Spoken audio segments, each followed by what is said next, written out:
It's Friday afternoon. ಮಧ್ಯಾಹ್ನದ ಊಟಕ್ಕೆ ಮುದ್ದೆ ಉಪ್ಸಾರು. ಬೆಂಗಳೂರಲ್ಲಂತೂ ಸೂರ್ಯ ಮಲ್ಕೊಂಡ್ಬಿಟ್ಟಿದ್ದಾನೆ ಅನಿಸುತ್ತೆ. ಈ ವೆದರಲ್ಲಿ ಮುದ್ದೆ ಉಪ್ಸಾರು ತುಂಬಾ ಚೆನ್ನಾಗಿರುತ್ತೆ. ಸೊಪ್ಪನ್ನು ನಾವೇ ನಮ್ಮ ಸೈಟಲ್ಲಿ ಬೆಳೆದಿರೋ ಅಂಥದ್ದು. ಒಂದು ಕುಕ್ಕರಲ್ಲಿ ಮುಕ್ಕಾಲು ಚೊಂಬು ನೀರು, ಒಂದು ಇಡೀ ತೊಗರಿಬೇಳೆ, ಒಂದು ಇಡೀ ಹೆಸರು ಕಾಳನ್ನ ತೊಗೊಂಡಿದ್ದೀನಿ. ಹಾಗೆ ಹರವೆ, ದಂಟು, ಸಬ್ಸಿಗೆ 3 ಸೊಪ್ಪನ್ನು ಮಿಕ್ಸಲ್ಲಿ ತೊಗೊಂಡಿದ್ದೀನಿ. ರುಚಿಗೆ ತಕ್ಕಷ್ಟು ಉಪ್ಪು ಹಾಕ್ಬಿಟ್ಟು ಕೂಗಿಸ್ಕೊಳ್ಳೋಣ.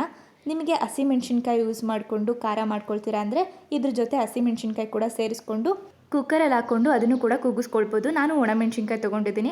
ಉಪ್ಸಾರು ಖಾರಕ್ಕೆ ನಾನಿಲ್ಲಿ ಅರ್ಧ ಸ್ಪೂನ್ ಮೆಣಸು, 1 ಸ್ಪೂನ್ ಜೀರಿಗೆ, 1 ಗಡ್ಡೆ ಬೆಳ್ಳುಳ್ಳಿ, ಖಾರಕ್ಕೆ ತಕ್ಕಷ್ಟು ಒಣಮೆಣ್ಸಿನ್ಕಾಯಿ ತೊಗೊಂಡಿದ್ದೀನಿ. ಸ್ವಲ್ಪ ಕೊತ್ತಂಬರಿ, ಹಾಗೆ ಸೊಪ್ಪು ಕಾಳು ಬೇಯಿಸ್ಕೊಂಡಿದ್ವಿ ಅಲ್ವಾ, ಅದನ್ನು ಕೂಡ ತೊಗೊಂಡಿದ್ದೀನಿ.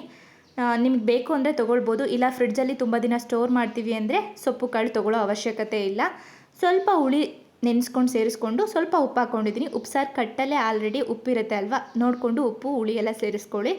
ಅದಾದಮೇಲೆ ಸೊಪ್ಪು ಕಾಳು ಕೂಡ ಒಗ್ಗರಣೆ ಮಾಡಿಕೊಂಡೆ. ಉಪ್ಸಾರು ಖಾರ ಮತ್ತು ಉಪ್ಸಾರೆಲ್ಲ ರೆಡಿ ಆಯಿತು. ಬನ್ನಿ ಊಟ ಮಾಡೋಣ. Thank you for watching. ಇಷ್ಟ ಆಗಿದ್ರೆ ಒಂದು ಲೈಕ್ ಮಾಡಿ.